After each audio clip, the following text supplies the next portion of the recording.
Thanks for joining this call. I have Sandra from HR on here as well. Am I getting promoted? Not exactly. Right, it's not you're funny. broke. What? That's like so That's embarrassing for offensive. you. That's rude. I'm 1 week out from being 7 months of being unemployed. I've been laid off multiple times, and this is definitely the longest stretch I've ever gone. Chances are you're probably going to get fired, and my cousins are going to get hired. What's up, Financial Hawks? So in today's video, we're going to be going over some more tech layout videos. I'll be sharing a few clips, and I'll also be giving my thoughts on this. Let's get into it. It's because we all got laid off, honey. I worked at Spotify in 2019. The language we use is incredibly important to understand what we're talking about. So when we say the word tech, what we have to realize is that colloquially, a lot of people are saying that meaning computer companies. And not only computer companies, specifically, they're talking about companies that are in computers that provide value based off the internet. So the kind lady that I stitched here says that she used to work for Spotify. The majority of the value, if not all the value of Spotify, is in streaming music. Streaming is an internet service. So what their entire value is, their tech is based off of streaming stuff on the internet. Technology is not just about those things that computers can provide. It's an overarching amount of products that we've created through scientific innovation, right? The thing I'm sitting on, this couch, is technology. The wall is technology. The painting is technology. This is all technology. So when they say, well, ditch tech, specifically what they mean is ditch the whole computer internet service sector. And I would agree that there's less and less and less froth in that business model, and so there's going to be less and less opportunities, right? You're not going to be able to work for Netflix and provide streaming movies and make $500K a year as easily as you did in 2018, 2019. But there's plenty of opportunities in new frontiers that human beings have not hit yet, and those things I would invest time in. Biotechnology especially, artificial intelligence is having a bit of a heyday, and there might still be opportunity there, but maybe not much, I would say, within a year or two. But look at tech in the way of new scientific innovation, not in internet and computer companies who make value that way.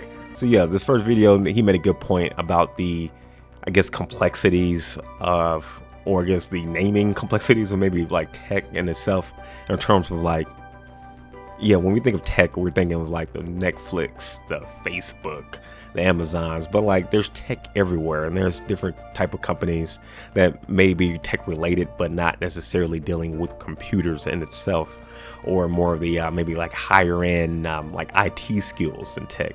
So I think that's a good point. Kind of just thinking about like if you want to get into tech right now, again, you may be thinking about going like the Facebook route, Amazon route, etc. But again, there's other avenues within tech itself that may be less likely to get layoffs at this point. Right now, we're hearing about the Facebooks and whatnot, the Teslas, massive layoffs and different things of that nature. But maybe you're looking for something maybe less technical, but still in the tech space. Because again, tech is just a broad term, just like cybersecurity is a very broad term. There's a lot of different things you can do within those fields. So I think that it was cool they kind of brought up, you know, the, I guess, the over or the umbrella of tech in itself, saying like the umbrella of like cybersecurity, or the umbrella of science, for example, or the umbrella of math. Like there's so many different disciplines within that you can pursue, that some may be having more layoffs than others, and some may be hiring a lot more than others. Where do all the laid off tech workers go? This person's asking, I'm just curious, if you get laid off from big tech, where are you finding opportunities? Alright, so you want to know the truth? In general, there are 3 different scenarios that typically happen during these types of big tech layoffs. So when you see companies like Google, Amazon, Microsoft, and other big tech giants laying off their employees, it's actually fairly predictable as to what is going to happen next. First scenario is that you will find people that got laid off from big tech who are traveling, vacationing, doing whatever they want for 6 months to an entire year because of these crazy long severance packages that big tech companies have given out in the past. So for example, Google in one of the most recent layoffs gave 16-week severance packages plus 2 additional weeks for every single year you had worked at Google. So for example, if you had worked at Google for 4 years, you're getting a full 6 months of a severance package, and I actually had a buddy who did that and they traveled for 3 whole months. Scenario number 2 for big tech employees that have gotten laid off is actually starting their own startup. A lot of big tech workers are people with software engineering backgrounds or some other type of technical background, and they've always thought about, what if I start my own startup? What is the possibility out there? They're always too afraid to quit their job in order to do their startup dreams, but after getting laid off, it's like, why not try it now? This is also why during these massive layoffs, you also see a lot of innovation happening because of these startups. And then scenario number 3 is that all of these big tech workers move into medium or smaller level tech companies that don't pay as well. So people have to take pay cuts, and then the lower performing people at those medium or smaller level companies end up getting cut, and then they have to go find new jobs. So this one's a pretty vicious cycle. But yeah, 3 different scenarios. You usually see these happen all of the time during bigger tech layoffs. So the second video was pretty good too, kind of just showing you guys like what these hired people, people who actually do have experience when they get laid off, kind of what they're doing. I will say I think there's a lot more number 3s now, a lot more of these people, who do have maybe that 1, 2, 3 years of experience getting laid off, and now they're going to these like entry level jobs that are supposed to be for people with like less experience, but now they're, you're competing against that if you don't have any experience. And I am a living testament to that, and I'm pretty sure a lot of you guys are a living testament to that, who were entry level, I guess, competing against a lot of the other people who do have 1, 2, 3, 4 years plus experience in certain fields. So of course they will have a leg up in a lot of different jobs.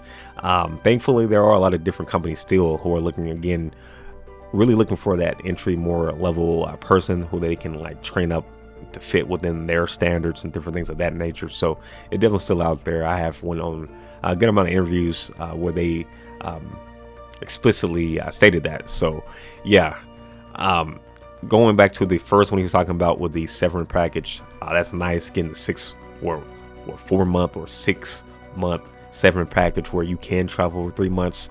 I'm pretty sure there is a good amount of people who did or who were able to experience that. But then I'm pretty positive, and at least from seeing comments and looking at Reddit and other places, Discord, once they were done with this severance package and they thought that they're going to get a job like super quick, and then they're in the job market again, having to compete or having to wait several more months to actually get a job.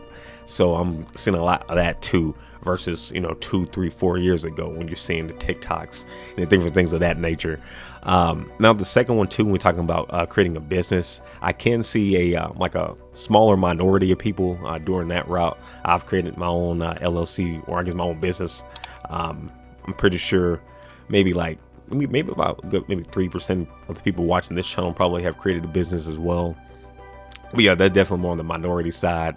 And yeah, if you don't have a job or you got fired, but you're still getting paid on top of that, yeah, I think that is a great time for you to grind on that, and or grind like towards your next goal. Like if you're in tech, for example, already, maybe you can then start focusing maybe on another route within tech that you're interested in going for. Like maybe you're interested in red team pen testing, for example.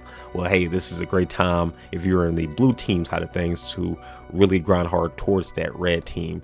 If you're in other type of jobs too, maybe you're like in a different field, maybe you want to get into tech.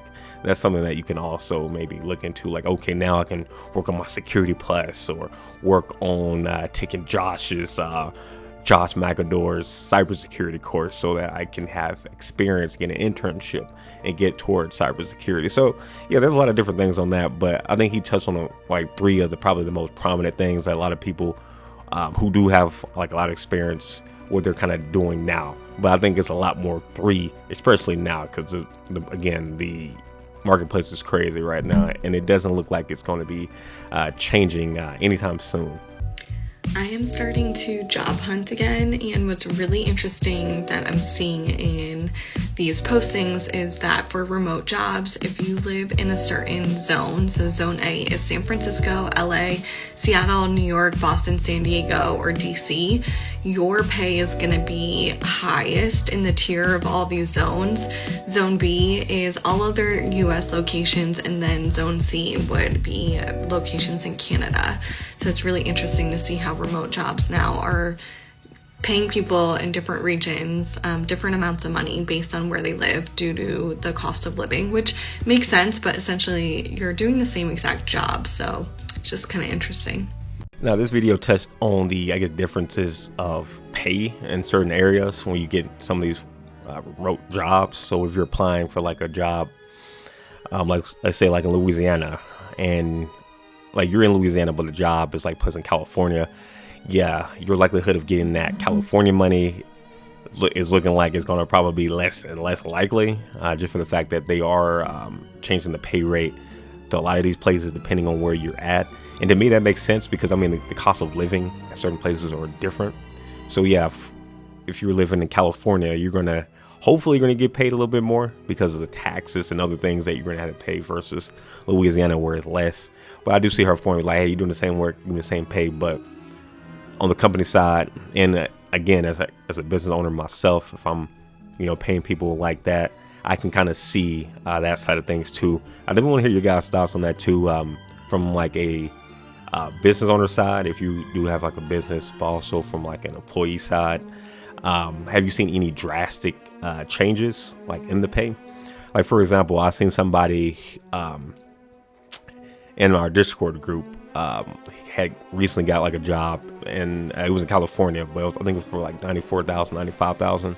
So it was a little bit more than what I was making, and we're about the same level. However, he's in California too, so he's paying like a whole lot more taxes on top, not only like just with his salary, but also too with his housing and different things of that nature, versus what I'm paying here in Texas, which is a whole lot less. So kind of actually at the end of the day, I'm actually making a good amount more than he is, even though his salary base is higher than mine.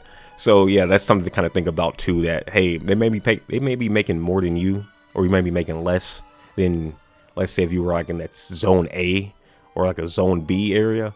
But if you then calculate not only the taxes again taken out of your paycheck, but also how less of you're paying for housing, how less you're paying for your mortgage, how less you're paying for your rent, how less you're paying for this, how less you're paying for that, then it can kind of start adding up. And hey, sometimes you may see that you're actually coming out at the higher end of that versus somebody who was in that zone A, and they're technically making more, but they're paying a whole lot more in taxes.